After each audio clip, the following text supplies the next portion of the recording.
বিসমিল্লাহির রহমানুর রহিম। হে জগতবাসী, আজ আমি আপনাদের সামনে একটি আলোচনা নিয়ে আসলাম। দেখা যায় জগতে মানুষ চলে ফিরে খায়, ব্যবসা বাণিজ্য করে, কিন্তু দেখা যায় টাকা পয়সায় ইনকাম করে যাই, কিন্তু এতে কোনো বরকত নেই।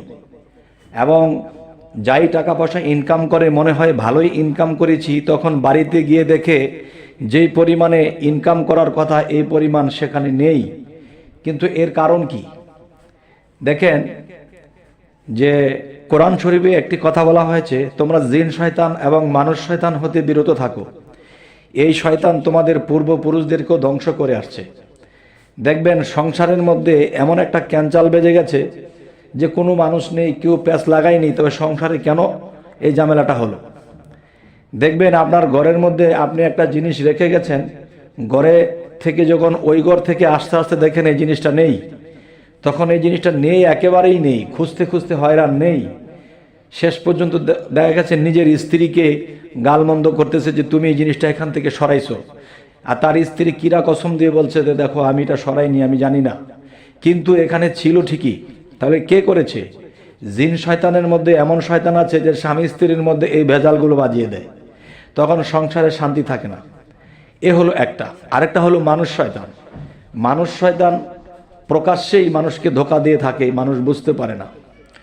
তবে আজকের যে আলোচনাটি সেটি হলো কি, যে আপনি ইনকাম করেছেন, ব্যবসা করেছেন, চাকরি করেছেন, আপনি মনে করতেছেন যেই পরিমাণে টাকা পয়সা আপনি নিয়েছেন এতে বাড়িতে আপনার অনেক কিছু করতে পারবেন, খরচপাতি করলেও আপনার টাকা পয়সা হাতে থাকবে।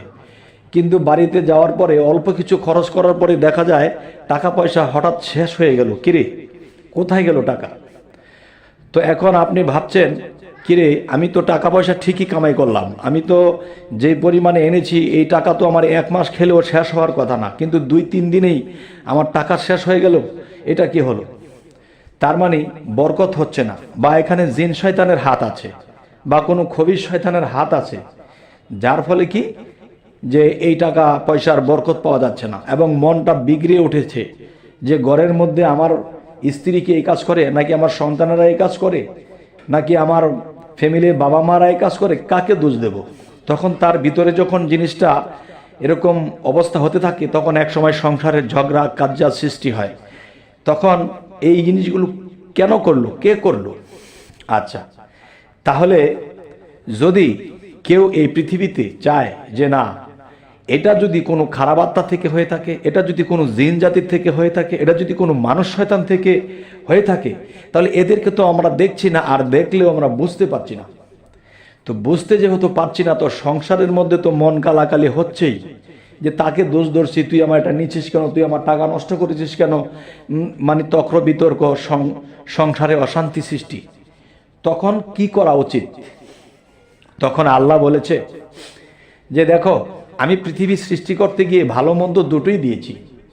ভালো দিয়েছি যে খারাপের মাঝখানে ভালোকে দিয়ে দিয়েছি, যে খারাপকে ওভারটেক করে সে নিজের চরিত্রকে ঠিক রেখে সে চলে আসবে।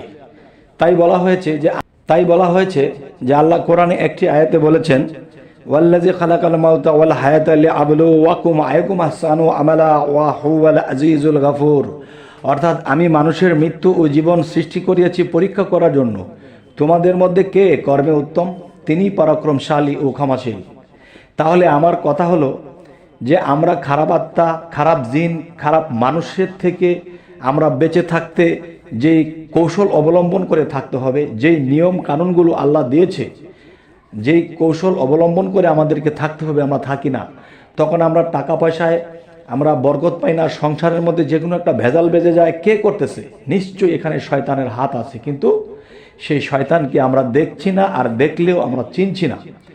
তাই আমরা চিনি বা না চিনি, সতর্ক হইবার জন্য এবং এদের হাত থেকে রক্ষা পাইবার জন্য আল্লাহ আমাদেরকে কি সেই সুযোগ সুবিধা কোরআনে দিয়েছেন। সে কোরআনে সেই সুযোগ সুবিধাগুলো দিয়েছে কিরকম দেখেন। আল্লাহর 99 নামের মধ্যে একটি নাম আছে, সেই নামটি হলো ইয়াস ওয়াসেউ। সেই নামটি হলো ইয়া ওয়াসেউ, ইয়া ওয়াসেউ। এই নামটি জিকির করিলে ধনবান এবং ধনশীল হবেন তিনি এই পৃথিবীতে একজন ধনবান ব্যক্তি হবেন এবং এর জীবন থেকে চিন্তা দূর হয়ে যাবে, তাকে কখনো চিন্তা গ্রাস করতে পারবে না। আল্লাহ কি বলেছে যে আমার 99টা নামের মধ্যে যে নামগুলো আছে সেই নামগুলো আমি এমনভাবে দিয়েছি, যদি আমার বান্দারা এই নামগুলো জায়গা মতো কাজে লাগাতে পারে তাহলে অবশ্যই তারা চিন্তামুক্ত হবে এবং ধনবান হবে। তবে একটি কথা হলো কি, আল্লাহ তখনই খুশি হবে যখন আমরা চিন্তামুক্ত ও ধনশীল হব, ধনবান হব। তখন কিন্তু আমরা গরিব, মিসকিন এবং এতিমদেরকে মাথায় হাত তো বোলাবো, এর পাশাপাশি তাদেরকে বস্ত্র দেব, তাদেরকে খাদ্য দেব।